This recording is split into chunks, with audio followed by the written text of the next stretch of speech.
ناظرین، Pakistan New Zealand کے درمیان ٹی20 سیریز کا چوتھا ٹی20 میچ جو کہ 25 اپریل بروز جمعرات والے دن یہ میچ کل کھیلا جائے گا۔ پاکستانی وقت کے مطابق یہ میچ شام 7:30 بجے لاہور کے قذافی اسٹیڈیم میں کھیلا جائے گا۔ ناظرین، اس میچ کے لیے پاکستان ٹیم میں 3 تبدیلیاں ہونے جا رہی ہیں۔ 3 تبدیلیوں کے بعد پاکستان کی پلینگ 11 کچھ اس طرح سے ہے۔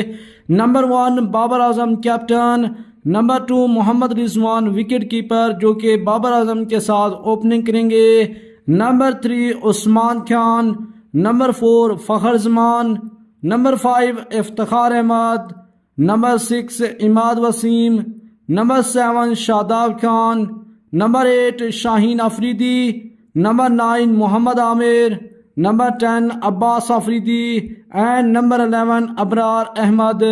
تو ناظرین، یہ ہیں پاکستان کی چوتھے ٹی20 میچ کے لیے ممکنہ پلینگ 11۔ اگر آپ کو ویڈیو اچھی لگے ویڈیو کو لائک اور شیئر ضرور کرنا، چینل پر فرسٹ ٹائم ہے چینل کو سبسکرائب کر کے ساتھ لگے بیل آئیکن کو ضرور پریس کرنا تاکہ آپ کو کرکٹ کے حوالے سے تمام تر اپڈیٹس وقت پر ملتی رہیں۔